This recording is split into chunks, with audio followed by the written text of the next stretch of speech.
में तळपते तलवार आहे, सारस्वतानं थोडासा गुन्हा करणार आहे. कधी एक पाय फटका आत आहे तर कधी एक पाय फटका बाहेर आहे. भारतातली 70% लोक, 85% लोक आजही दारिद्र्याचं जीवन जगतायत. आजही पिचत पडलेला समाज आजही आशेच्या किरणानं बघतोय की माझ्या आयुष्यामध्ये काहीतरी क्रांती होईल. माझ्या नमस्कार, जनतेचा आसूड या यूट्यूब चॅनलमध्ये आपल्या सर्वांचं स्वागत आहे.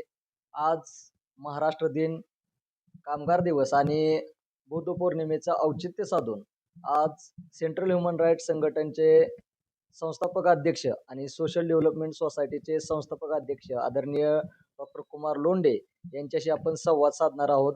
त्यांचं नेमकं पुढचं विजन काय आणि आंबेडकर राईट उद्योग समूहाची स्थापना आज त्यांच्या माध्यमातून होते आहे. तर त्यांच्या त्या उद्योगाच्या संदर्भात आपण त्यांच्यासोबत चर्चा करणार आहोत. नमस्कार डॉक्टर साहेब. नमस्ते. आपल्याला सर्वांना महाराष्ट्र दिनाच्या प्रथमतः हार्दिक शुभेच्छा. आणि जनतेचा आसूड चे संपादक आदरणीय राजू खरात सर, आपलेही मनस्वी असं धन्यवाद आणि आभार. तर आमच्या प्रेक्षकांना पहिल्यांदा सांगा डॉक्टर साहेब की आपली नेमकी उद्योगाच्या संदर्भातली कल्पना काय? आज आपण महाराष्ट्रामध्ये आणि देशामध्ये बघतोय, जर सगळ्यात जास्त जर आपण बघितलं, जर एससी आणि एसटी समूह आहे देशातला, जो समूह नाहिरे वर्ग म्हणून आपण बघतोय, पण त्या नाहिरे वर्गांपर्यंत उद्योग काय हेच माहित नाही, किंवा उद्योग कसा करावा, उद्योगाचं बाळकडू आम्हाला मिळतंय का, तर हे अजिबात मिळत नाही. आणि सरकार काय करतंय, कागदी घोडे नाचवायचं काम करतंय. आणि या कागदी घोड्यामध्ये 100% मी असं म्हणेन, मी आरोप करतोय नाही तर 100% मध्ये 100% ही लोक जी आहेत, तळागाळातली लोक आहेत, शासनाचे कागदी घोडे नाचवूनच म्हणजे जगाला थांबतात. अरे बास करू नको, काय करायचं आपल्याला घेणं देणं नाही. म्हणून आंबेडकराईट उद्योग संघटन हे आपण चालू करतोय. ह्याचा उद्देश हा आहे की समाजातील नाहेरे वर्गाला आणि ज्यांची आंबेडकरी विचारावर श्रद्धा आहे, ज्याचा आंबेडकरी विचार जो आवडतोय किंवा जो विचार घेऊन जातोय, तो प्रत्येक युवक या आपल्या आंबेडकराईट उद्योग संघटनेबरोबर जोडू शकतो. कारण आपल्याला स्वाभिमानी समाज जर बनवायचा असेल तर आर्थिक बाबतीमध्ये आपण सक्षम असलं पाहिजे. आणि या मुवमेंटचा उद्देशच तो आहे की आपण आर्थिक बाबतीमध्ये कसं सक्षम हो, म्हणून आंबेडकराईट उद्योग संघटन हे महाराष्ट्र आणि देशभर मोठ्या प्रमाणामध्ये काम करताना आपल्याला दिसेल. म्हणून हा सगळा खटाटोप आहे. संकल्पना तर आम्ही जाणून घेतली.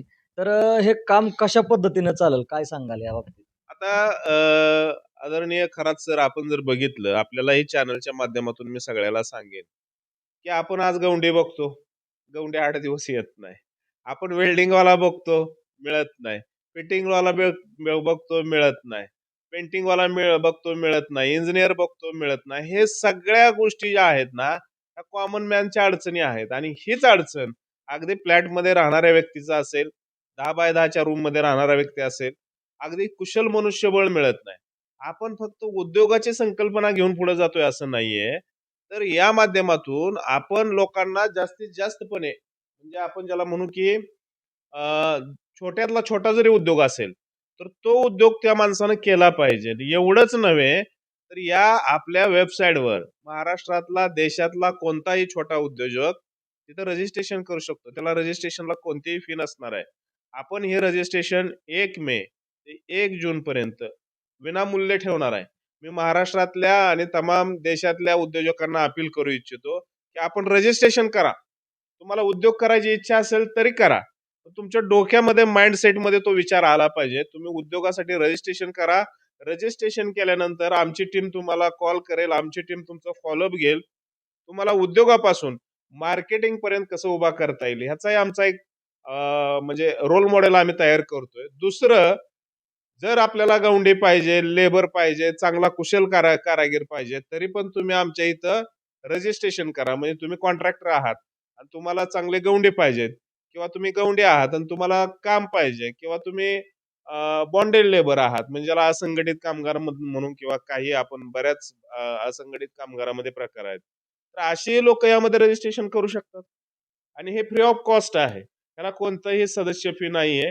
1 मे ते 1 जून पर्यंत आपल्या माध्यमातून मी लोकांना अपील करू इच्छितो की आपण रजिस्ट्रेशन करा. तुम्हाला तुमच्या पायावर उभा करायची जबाबदारी आमची. परंतु पहिला विचार आपल्या डोक्यामध्ये येऊ द्या. मला उद्योजक बनायचं आहे का? 100% बनायचं आहे. मग ते चहाची टपरी जरी असली, नागपूरचा आपला तो डॉली चायवाला आपण बघतो. म्हणजे चायवाल्याला पण काय आपण कमी लेखणं गरजेचं नाहीये. उद्योग हा कोणताही असू द्या, फक्त तुमच्यामध्ये करण्याची धमक पाहिजे. तो उद्योग तुम्हाला इच्छाशक्ती अफाट पाहिजे. तर निश्चितपणे आपण या प्लॅटफॉर्मवर तुम्हाला जोडून घेऊ. आम्ही आशावाद या ठिकाणी व्यक्त करतो. ठीक आहे. तर आम्ही आपल्या बोलण्यातून एक जाणवलं, की आपण उद्योग उभा करण्यासाठी मदत करणार आहात. तर ती कशा स्वरूपाच्या मदती असू शकतात? Yes, yes. आता मी सांगेन स्टार्टअपची योजना आहे गव्हर्नमेंटची. दुसरं सीएमएजीपी नावाची योजना आहे गव्हर्नमेंटची. पीएमएजीपी नावाची योजना आहे गव्हर्नमेंटची. आता तुम्ही जर बघितलं की परवा आपल्या महाराष्ट्राच्या म्हणजे पशुसंवर्धन विभागामार्फत सबसिडी देऊ म्हणून पण योजना केलेल्या आहेत. आता कुसुम सोलर नावाच्या योजना आहेत. कितीतरी योजना आहेत. पण या योजना लोकांपर्यंत पोहोचतात का? तर याचा अर्थ नाही. मी तुम्हाला एक उदाहरण देईन. माळशिरस तालुका आहे सोलापूर जिल्ह्यामध्ये. एक जाधववाडी म्हणून गाव आहे, छोटंसं गाव आहे. आणि त्या ज्या गावातल्या विद्यार्थ्याचं युवकाचं म्हणणं काय होतं, की माझं छोटं एक प्रकरण झालं पाहिजे. आम्ही बँक ऑफ महाराष्ट्रामध्ये 10 हेल्पडे घातले, त्याचं काम झालं नाही. सीएमएजीपीचं प्रकरण होतं. बँकेच्या मॅनेजरने सांगितलं, "नाही, नाही देता येणार नाही, एनपीए मध्ये आहे बँक."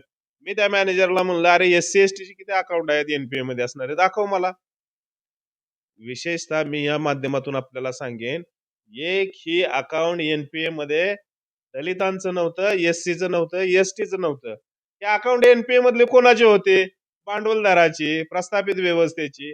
अरे आमच्या वाट्याला काहीच दिलं नाही. एनपीए म्हणजे आमचे अकाउंटच थकीत नाही. तर आमचं कर्ज का डावलता? भारतीय संविधानानं जे दिलेला आम्हाला अधिकार आहे, तो अधिकार आम्हाला मिळाला पाहिजे. आणि त्या मॅनेजर बरोबर माझी भांडणं झाली बँक ऑफ महाराष्ट्राच्या. आम्ही शिखर बँकेकडे गेलो सोलापूरच्या. म्हणजे असं एक उदाहरण नाही, अनेक उदाहरण आहेत. मी महाराष्ट्राच्या उद्योग मंत्र्यांना असेल किंवा या ठिकाणी जेवढ्या पण गव्हर्नमेंटच्या योजना आहेत, सगळ्यांना मी सांगेन, फक्त कागदी घोडे नाही नाचवायचे आपल्याला, तर लोकांना प्रत्यक्षात काम झालेलं पाहिजे. आणि मी युवकांना सांगेन, तुमची कुठलीही प्रकरणं अडलेली असू द्या. आता आम्ही आहे तुमच्यासाठी, तुम्ही घाबरायचं काम नाही. आम्ही बँकेच्या दरवाजावर लाथ मारून त्या बँकेच्या मॅनेजरचं गचुरं पकडून तुमचं प्रकरण का होत नाही, कशा करता होत नाही, तुमचा चांगल्या पद्धतीनं प्रोजेक्ट रिपोर्ट आम्ही देणार आहे. तुमचं आयटीआर असलं पाहिजे, तुमचं बॅलन्स शीट स्ट्रॉंग असलं पाहिजे. नुसतं गचुरीला पकडून प्रश्न सुटणार नाहीयेत, तर बॅलन्स शीट सुद्धा स्ट्रॉंग असली पाहिजे. त्यासाठी आपली सीएनची टीम मोठी आहे, सीएसची टीम मोठी आहे. काही उद्योगपतींचंही म्हणणं होतं की सर तुम्ही फार चांगलं काम करताय आणि तुम्ही थोडं वेगळ्या पद्धतीनं या पुढे. आणि मला प्रशासकीय लेवलचे पण काही आपले अधिकारी आहेत, जे मला म्हणले की डॉक्टर कुमार लोंढे साहेब तुम्ही वेगवेगळ्या क्षेत्रामध्ये चांगलं काम करताय, उत्कृष्ट काम करताय. तर तुम्ही या सेक्टरमध्ये या, ज्या सेक्टरमध्ये उणीव आहे आणि ही उणीव भरून काढण्यासाठी तुमच्यासारख्या माणसाची गरज आहे. म्हणून लोकांच्यासाठी काहीतरी केलं पाहिजे आणि जिथं जिथं बाबासाहेबांनी काम केलेलं आहे, ते काम लोकांपर्यंत घेऊन गेलं पाहिजे. म्हणून हा खटाटोप आहे आणि म्हणून हा सगळा उद्योग आपल्याला करायचा आहे. आंबेडकराईट उद्योग संघटन हे काय एका जातीचं नाही, एका धर्माचं नाहीये. ते विचाराचं संघटन आहे. आणि आज 1 मे आहे, महाराष्ट्र दिन आहे. म्हणजे आजचा दिवस फार चांगला आहे, असं मी मानतो. 1 मे आणि बुद्ध जयंती आहे. म्हणजे आजचा दिवस खरंच चांगला आहे. आणि तिसरा योगायोग म्हणजे आजच आपण बघितलं असेल, की कामगार दिन पण आपण त्याला म्हणू. कुसुमाग्रजच्या चारोळ्या असतील किंवा तुम्ही जर ऐकल्या असतील, कामगार आहे मी तळपती तलवार आहे. कामगार आहे मी तळपती तलवार आहे, सारस्वतानं थोडासा गुन्हा करणार आहे. कधी एक पाय फटका आत आहे, तर कधी एक पाय फटका बाहेर आहे. या भारतातली 70% लोक, 85% लोक आजही दारिद्र्याचं जीवन जगतायत. आज ही पिचत पडलेला समाज आज या आशेच्या किरणानं बघतोय की माझ्या आयुष्यामध्ये काहीतरी क्रांती होईल, माझ्या आयुष्यामध्ये बदल होईल. पण बदल होताना दिसत नाहीये. म्हणून आपल्याला बदल करायचा असेल तर असंघटित कामगारांसाठी सुद्धा काम झालं पाहिजे. इथल्या साध्यातल्या साध्या माणसासाठी सुद्धा काम झालं पाहिजे. आणि हे काम करण्यासाठी one stop solution, one stop म्हणतोय मी. तुम्ही एका छताखाली म्हणजे तुमची संस्था असेल, कंपनी असेल, काही असू द्या, तुम्हाला नवीन काही निर्माण करायचं असेल तर तुम्ही आम्हाला कॉन्टॅक्ट करा. तुम्हाला सगळ्या सेवा एका छताखाली द्यायचं मी या ठिकाणी अभिवचन देतो. आणि फक्त आपण बोलणारे कार्यकर्ते नाही, तर करून दाखवणारे कार्यकर्ते आहे.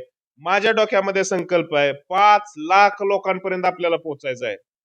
5 लाख म्हणतोय मी, हा आकडा जर नोट करून ठेवा.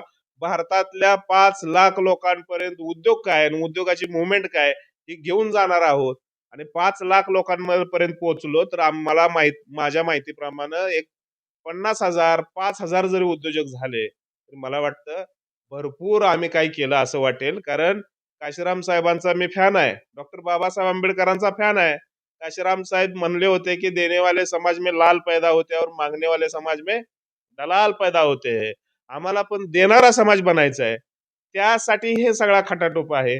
आणि जोपर्यंत आम्ही आर्थिक बाबतीत स्वावलंबी होणार नाहीये तोपर्यंत आपण काही एक करू शकत नाही. कालच मी एका आमच्या चळवळीचे विकासदादा दांजेंशी बोलत असताना मी म्हटलं, दादा, लोक तुम्हाला जयंतीला बोलवतात, मलाही जयंतीला बोलवतात, सगळ्याला बोलवतात. लोक निवडणुकीच्या वेळेस आपल्याला बोलवतात का? तर बोलवत नाहीत. याचा अर्थ सरळ आहे की इथली सिस्टम जी आहे, ही व्यवस्था आहे, या व्यवस्थेला आपण सोयीनुसार पाहिजे असतोय. त्यामुळं स्वाभिमानी लोकच या देशामध्ये, या राज्यामध्ये नवा आदर्श निर्माण करू शकतील. आणि स्वाभिमानी लोक या देशामध्ये राजकीय क्रांती, सामाजिक क्रांती, आर्थिक क्रांती करू शकतील.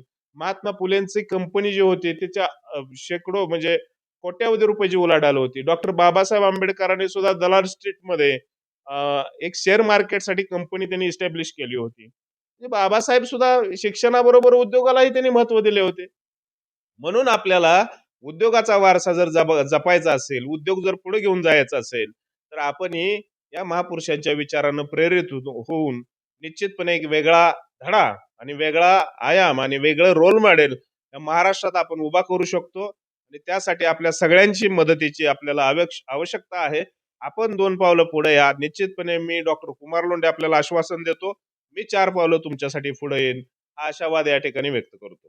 डॉक्टर साहेबांचं सामाजिक क्षेत्रामध्ये आणि शैक्षणिक क्षेत्रामध्ये खूप मोठं काम आहे आणि असंघटित कामगारांसाठी बांधकाम कामगार योजनेतून अगदी कोट्यवधीची कामं या माळशिरस तालुक्यामधून डॉक्टर कुमार लोंढे साहेब आणि सेंट्रल ह्युमन राईट्स संघटनेच्या माध्यमातून जिल्हाध्यक्ष रणजित सातपुते यांच्या माध्यमातून झालेले आहेत. नक्कीच हा आपला जो संकल्प आहे तो संकल्प सत्यात उतरेल आणि सत्यात उतरून हा संकल्प भरपूर उद्योगपती घडवोत हीच अपेक्षा आणि आमच्या चॅनलतर्फे आमच्या प्रेक्षकांतर्फे तुम्हाला या कामासाठी हार्दिक हार्दिक शुभेच्छा. धन्यवाद, आभारी आहे. आपल्या काही समस्या असतील तर कमेंट करा. निश्चितपणे आपल्या कमेंटलाही उत्तर दिलं जाईल. आम्ही या ठिकाणी आशावाद व्यक्त करतो. आणि आजच आंबेडकराईट उद्योग संघटन या संघटनेची स्थापना झाली. असा आपण 1 मे 2026 रोजी अधिकृतपणे जाहीर करतोय. आणि हे संघटन येणाऱ्या काळामध्ये महाराष्ट्रात निश्चितपणे वेगळं काम करेल, देशामध्ये काम करेल. आम्हाला महापुरुषांच्या विचारानं काम करायचं आहे. परिवर्तन होऊ शकतं याच्यावर माझा विश्वास आहे. एका डॉक्टरांचं एक वाक्य सांगतो, मी थांबतो. ते म्हणतात, क्या करने का एक बड़ा सा बाल खींचने का और वो बाल पहाड़ के ऊपर फेंक देने का और जोर से खींचने का, आया तो पहाड़ और गया तो बाल. त्यामुळे मलाही असंच वाटतंय की आम्ही हे आता डोक्याची केस उपटून पहाड ओढायला शिकलं पाहिजे. आम्ही हरवायला गमवायला आमच्याकडे काही नाहीये. आम्ही आता लढायला शिकलं पाहिजे. आणि या उद्योग संघटनेबरोबर आपण जोडून घ्या. तुम्ही आमच्या बरोबर जोडून घेतलं तर निश्चितपणे येणाऱ्या काळामध्ये चांगलं काम उभा करू. पुन्हा एकदा मी आपलं धन्यवाद या ठिकाणी व्यक्त करतो आणि इथंच थांबतो. जय हिंद, जय भारत, जय संविधान, जय भीम. थँक्यू. प्रेक्षकांना विनंती राहील आपण 1 मे ते 1 जून या कालावधीमध्ये आंबेडकराईट उद्योग समूहाकडे आपलं रजिस्ट्रेशन करा. आपल्या ज्या काही अडचणी असतील त्यांच्यापर्यंत पोहोचवा. नक्कीच त्यावरती काम केलं जाईल. धन्यवाद.